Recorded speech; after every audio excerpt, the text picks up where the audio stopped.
Salve, salve! Vamos bater um papinho sobre decks de tarô? Todo mundo que estuda tarô, trabalha com tarô, se interessa por tarô, tende a gostar, né? De ver uns decks de tarô diferentes. E eu fiquei com essa vontade de trazer aqui os decks de tarô, pelo menos assim, os mais significativos. Teriam outros, né? Que estão para além daquela estrutura simbólica tradicional. São decks de tarô contemporâneos. São alguns deles, ou talvez todos, não me recordo agora. Acho que todos eu posso considerar. São temáticos de alguma maneira. E são trabalhos que eles foram escolhidos por mim para trazer aqui para compartilhar com você, porque eu os percebo como algo dentro daquilo que eu conheço, né, gente? Não conheço tudo, claro. Tem um monte de tarôs, inclusive mais novos do que esses, que não vão ser mencionados aqui, porque eu não tenho esses tarôs, não os conheço, então não vou falar deles. Mas com certeza a lista, né? De jeito nenhum eu pretendo esgotar aqui o assunto com esses tarôs que eu estou trazendo aqui, porque os que eu estou trazendo aqui são os que eu tenho na minha vida, né? E aí eu queria o quê? Compartilhar trabalhos de criadores, alguns em dupla, alguns feitos individualmente, que no meu ponto de vista superaram, né? Superaram e alcançaram um nível de excelência, cada um à sua maneira, né? Tenho sim meus favoritos aqui dessa lista, mas eu vejo que todos aqui são dignos daquilo que eu conheço e dentro da minha perspectiva, muito dignos de menção. E aí eles vão atender também a propósitos diferentes. Então, sem nenhuma ordem específica, o primeiro deles é esse aqui, que eu acho que tem ele em inglês, o meu tá em português, é o Tarô da Criança Interior, de Isha Lerner e Mark Lerner. Eu acho que eles são um casal. Esse deck aqui, ele é bem robustão, ele é grande, e todas as cartas dele vão retratar de alguma maneira aspectos de contos de fada. E aí ele vai trazer bem forte esse elemento arquetípico. Aqui João e Maria, gente, coisa linda essa carta. Seria a carta dos enamorados, tá? Eles vão trazer bem forte esse elemento arquetípico, trazendo os mitos dos contos de fada ou de personagens infantis, não necessariamente só de contos de fada, para trazer mensagens do nosso inconsciente de forma muitíssimo delicada. Então esse tarô aqui, apesar dele ser sim um tarô com estrutura de tarô, eu considero e gosto de trabalhar com ele. Olha a caixona que ele vem, tem um livro do tamanho da caixa, com essa mesma capa, falando bem de cada uma das cartas. Eu gosto de trabalhar com ele quase como se ele fosse um oráculo. Então o que significa isso? Que eu tiro uma carta, em geral, seja para mim, seja em atendimento, embora esse tarô não é um tarô que eu costumo levar com frequência para atendimento, justamente por causa dessa forma, e você que lide com o ventilador, tá bom? Justamente por causa dessa forma dele funcionar, aonde a mensagem dele para mim tá muito vinculada ao que traz o livro. Então eu ia dizer que eu tiro uma carta, aí eu vou lá no livro e leio aquela uma ou duas páginas que tem em cada... Deixa eu mostrar mais um pouquinho. Eu adoro ver as imagens. Leio aquela uma ou duas páginas que tem ali sobre a carta e fico completamente meditativa no conteúdo que é trazido ali por um tempo. Então, para mim, por exemplo, se você for levar, se você trabalha com tarô, enfim, lê para pessoas, para mim esse deck ele vale como para você incluir na leitura, não que você não possa fazer a leitura inteira com ele e usar como tarô tradicional se você quiser, tá? Mas como eu faço. É interessante de você trazer ele no final da leitura, como se fosse uma carta de oráculo, para quem tem essa tradição ou esse hábito. Nem sempre eu faço isso, mas já aconteceu, de trazer uma carta de oráculo no final, para complementar a leitura com o tarô que você já fez. Então esse tarô para mim é isso, a voz dele é super gentil, eu recomendo muitíssimo e gosto do uso dele dessa forma, sempre associada à inclusão do que diz o texto no livro. Pode ser que para você seja totalmente diferente a experiência, que você fale, não, para mim não vai funcionar desse jeito, eu vou querer fazer leio o livro uma vez, que também é uma possibilidade boa, e depois faço a leitura baseado naquilo que eu memorizei do livro, no que eu sei da estrutura do tarô, faço a leitura com as cartas de forma intuitiva. Super ok também, tá? Não é assim que eu faço, mas super uma possibilidade. Recomendo muitíssimo esse deck. Bom, vai ficar redundante. Todos os que estão nessa mini lista aqui que eu fiz são tarôs que eu recomendo muito. E até onde eu sei, todos você encontra ainda para comprar, tá? Aí esse aqui é o Vision Quest. Eu não vou lembrar o nome dos autores, perdão. Não estou com a caixinha aqui, não sei, acho que eu nem tenho mais essa caixinha. Ela deve ter se perdido já. É um tarô xamânico, esse aqui é o verso. Ele baseia a estrutura de criação das cartas dele no tarô de Thoth, diferentemente da maioria dos decks contemporâneos, que vai basear a sua estrutura de criação no tarô de Waite, né? Então, esse deck tem a ver com o tarô de Thoth? Absolutamente em nada tem a ver. Porém, a estrutura, a maneira como as cartas são, em nada tem a ver, assim, a energia, o estilo das mensagens, né? Isso que eu quero dizer com nada tem a ver. Porém, a estrutura, ela vai beber ali nas referências do tarô de Thoth, tá? Então, esse aqui é o Vision Quest. Eu acho que esse deck nunca foi publicado ele é um deck xamânico, um tarô xamânico. Nunca foi publicado em português até onde eu sei. Ele tem bastante presença de energia animal. Olha aqui a Imperatriz, que coisa mais linda. Aqui, ó. Vou focar melhor. Rainha de Espadas, que aqui é mãe do ar. Ele traz muitos elementos do mundo natural, obviamente, já que estamos falando de xamanismo. Isso aqui, por exemplo, ó, 7 de terra. Isso aqui é tarô de Thoth todinho, tá? Então, o Papa é o xamã, claro. E aí a gente vai trazer esse estilo de arte. O pendurado é a busca de visão. Desculpa. O julgamento é a busca de visão. Ai, meu Deus. O julgamento é o espírito guia. Tô bem doida eu. Olha aqui. É porque quando eu vejo essa ilustração eu penso em busca de visão, mas a busca de visão é outra carta. Então tem uma referência total e completa à cultura xamânica dos índios, dos nativos norte-americanos, tá? Especificamente. Então, se essa é a sua pegada, eu amo essa cultura, eu tenho uma relação espiritual, eu diria, com ela, bastante significativa. Olha aqui a carta da torre, gente. Coisa linda. Caos chama, tá? Então, a energia desse deck, de certa maneira, é mais suave. Ele vem com um livrinho guia que, apesar de pequeno, que eu não tô com ele em mãos agora aqui porque ele é bem pequenininho, aqui é a temperança, ó. Chama Integração. Olha que coisa linda.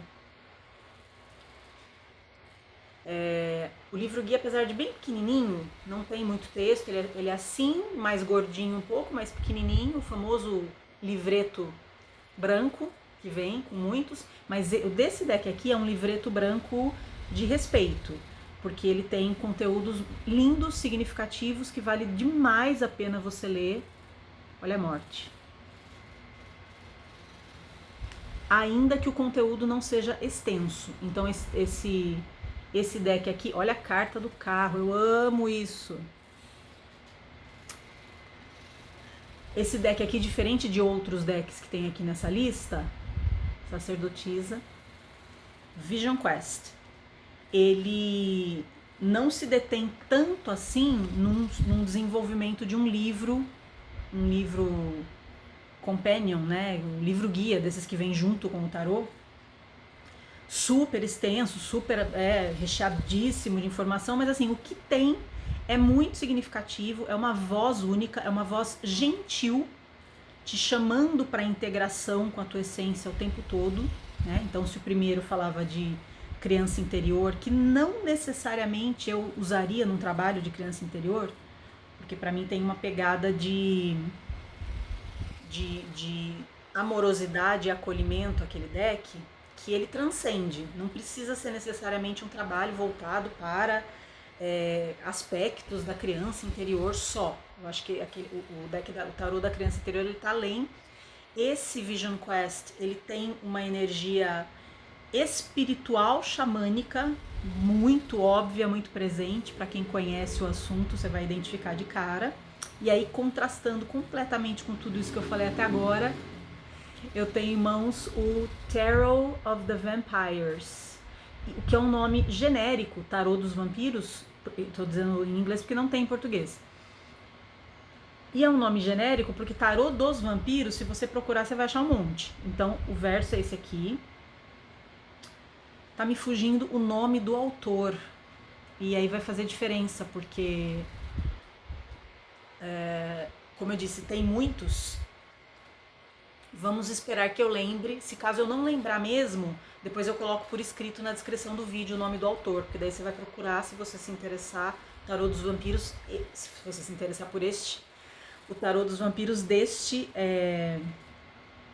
autor, criador específico. E aí esse deck é o seguinte, ele traz, primeiro, é um tarô de vampiros, então não é para todos os gostos, é arte dark erótica, ele tem uma vibração específica dele, né, que não é todo mundo que gosta desse estilo de arte, não é todo mundo que gosta desse estilo de trabalho. Se você gosta de arte dark, eu por acaso gosto bastante, então para mim fez muito sentido. E o mito do vampiro, eu acho que ele tem uma capacidade de ensinar e conectar algumas coisas em nós que talvez a gente não vai encontrar em outro tipo de simbologia. E nesse livro, Ian Daniels, o nome do autor, tá? Ian Daniels. Nesse livro, o Ian, ele vai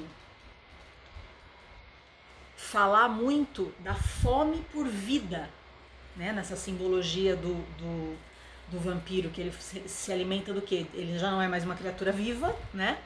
E ele se alimenta do quê? De sangue humano. Então ele vai trazer muito essa então é um tarô muito energia assim de chakra básico. Como eu disse, né, contrastando completamente com tudo que eu falei dos anteriores. E aí aqui, ó, as referências imagéticas desse deck, elas trazem sim referência, isso aqui, por exemplo, a carta do mundo, tá? Elas trazem sim referência do tarô de Waite, mas não só. Não é uma... esse deck ele não é só inspirado no tarô de Waite, ele tem uma identidade muito própria.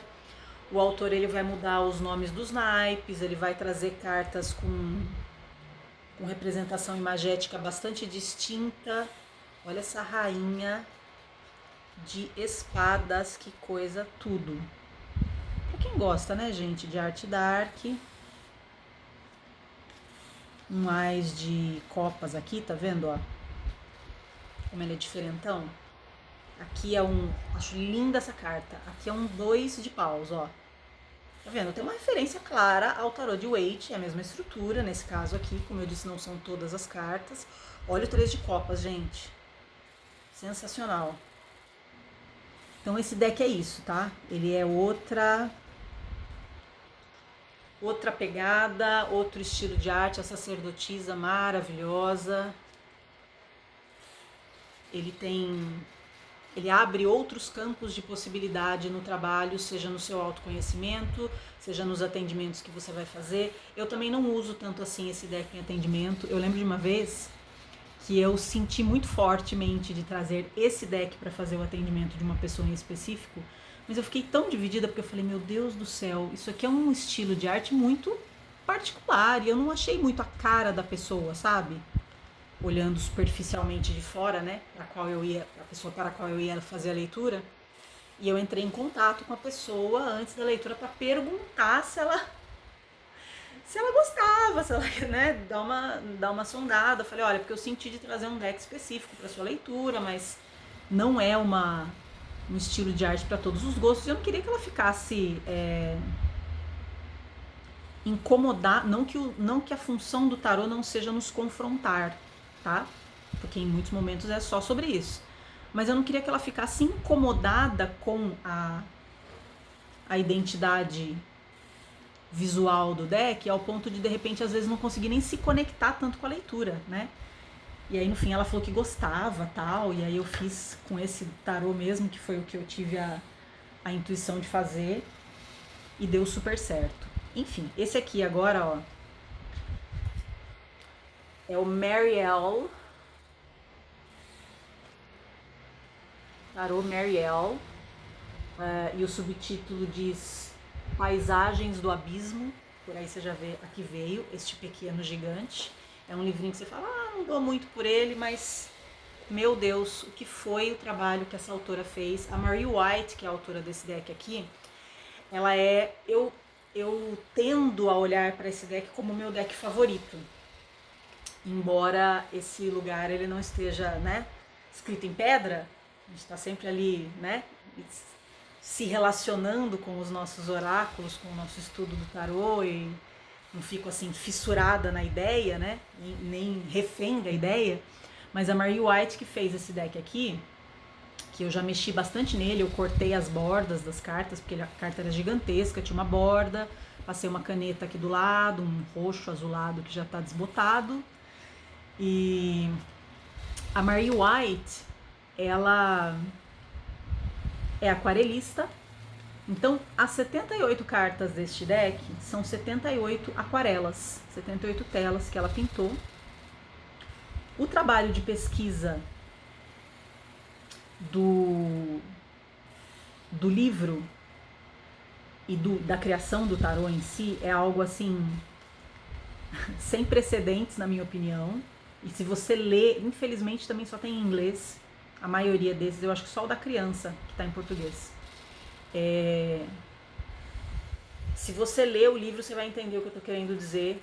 O trabalho de pesquisa que essa criadora fez é algo assim de se olhar com... Olha a carta do carro.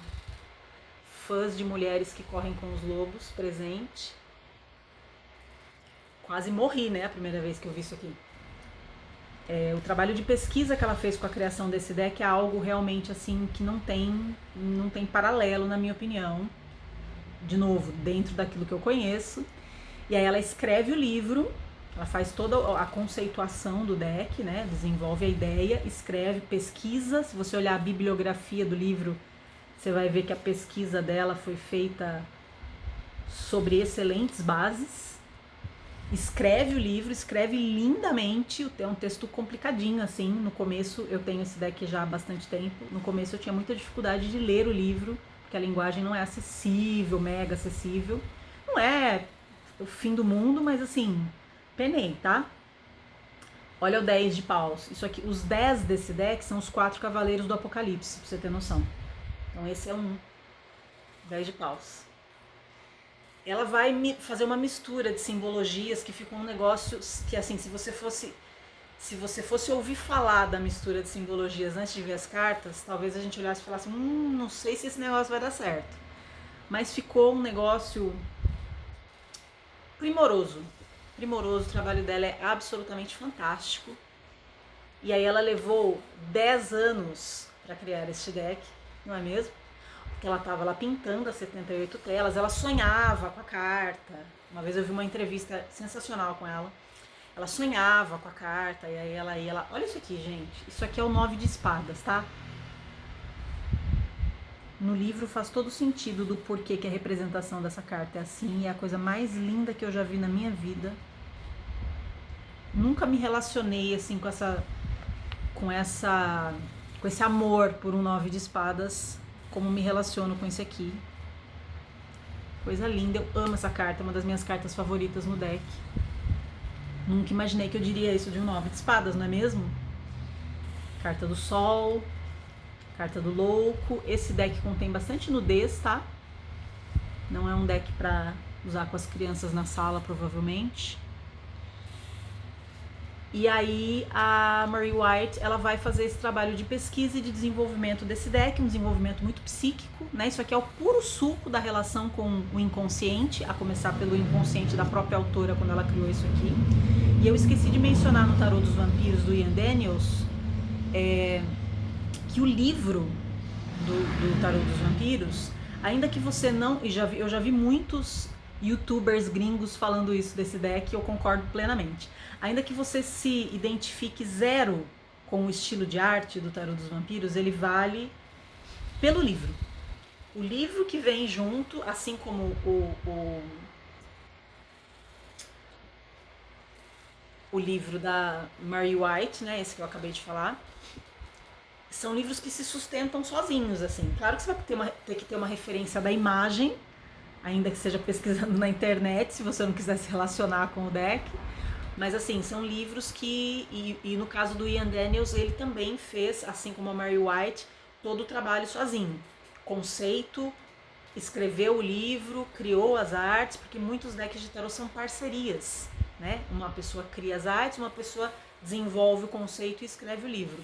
Então, no caso desse, não sei se coincidência, são os top 2 pelo menos assim, da minha coleção, daquilo que eu conheço, né, de tarô. De tipos de decks de tarô, os top 2 no quesito qualidade do desenvolvimento do trabalho. E por coincidência, os dois foram feitos inteiramente por uma mesma pessoa. Esse aqui é o Nicoletta Cecoli, é aquele que vem só o famoso livretinho branco junto, que vem tipo uma linha de informação sobre a carta. E esse deck, de fato, ele mereceria um senhor de um livro, gente, junto. Porque esse deck ele é o seguinte... as imagens que estão aqui, elas não foram criadas para ser um tarô. A Nicoletta Cecoli é uma artista italiana, e aí foi feita uma curadoria por uma autora de tarô conhecida, vai me fugir o nome dela agora, me desculpe, depois eu posso deixar também na descrição do vídeo. Foi feita uma curadoria sobre as artes da Nicoletta Cecoli, selecionando artes para falar, não, essa arte aqui vai ser a carta do carro, essa arte aqui vai ser a carta da lua, como é o caso aqui, a carta da lua. E foi uma adaptação das artes pré-existentes dela para que se transformasse num tarô, num deck de tarô, tá? Então tem esse senãozinho aí. E, verdade seja dita, eu amo esse deck. Ele é um dos decks da minha vida, assim, é um dos decks que eu mais usei até hoje. São quase 10 anos estudando tarô e me relacionando com ele. Foi um dos que eu mais usei até hoje, sem dúvida nenhuma. Eu nunca paro de usar esse deck. Ele faz muito parte, assim, da minha vida e da minha prática. Olha o Hierophante. Mas, verdade seja dita, eu acho que em algumas cartas dá pra perceber que foi uma adaptação. Que essas artes não foram inicialmente criadas para ser um tarô. Mas eu vou te dizer que eu acho que isso aqui funciona tanto. Olha a carta do 6 de ouros. Eu acho que isso aqui funciona tanto, pelo menos para mim, Rei de paus. Olha isso, gente. Que eu, no uso do deck, no relacionamento com esse deck, isso aqui é um 5 de espadas. Eu não noto que as artes não foram o carro. E essa carta eu amo, é uma das minhas favoritas da vida e desse deck. É o 4 de ouros. Ela tá aqui no mundinho dela. Aí você vira a carta de ponta cabeça e ele tá aqui no mundinho dele, ó, esse verdinho aqui. Olha isso aqui, gente. Isso aqui é uma representação que você nunca na sua vida vai ver nada igual do 4 de ouros. Então, pra mim, não afeta em nada. Eu acho esse trabalho aqui brilhante, brilhante. Isso aqui para trabalho, às vezes a gente bate o olho e fala, ah, que bonitinho, são bonequinhas. Isso aqui tem uma energia para trabalho de sombra, para trabalho da gente. O que é trabalho de sombra, né? É você olhar, se relacionar com a informação daquilo que você está vendo, do que você tem dificuldade, resistência, negação, em olhar a respeito de você mesmo. É isso que é trabalho de sombra. E esse deck, ele se presta a isso assim como poucas energias que eu já vi na minha vida. Olha o Rei de Ouros, coisa linda. O Rei de Paus é um dragão e o Rei de Ouros é um touro. 7 de ouros. Isso aqui é, assim, se você pensar que as artes nem foram criadas para ser um tarô, gente, o resultado disso, olha aqui, ó, 6 de copas. Essas artes, elas são muito imersivas, talvez seja o tarô que eu tenho com as artes mais imersivas, esse junto com o Marielle, mas é que o Marielle você precisa ler o livro, no caso de pelo menos assim, metade do deck no mínimo, para as artes fazerem sentido, você vai ter que ler o livro.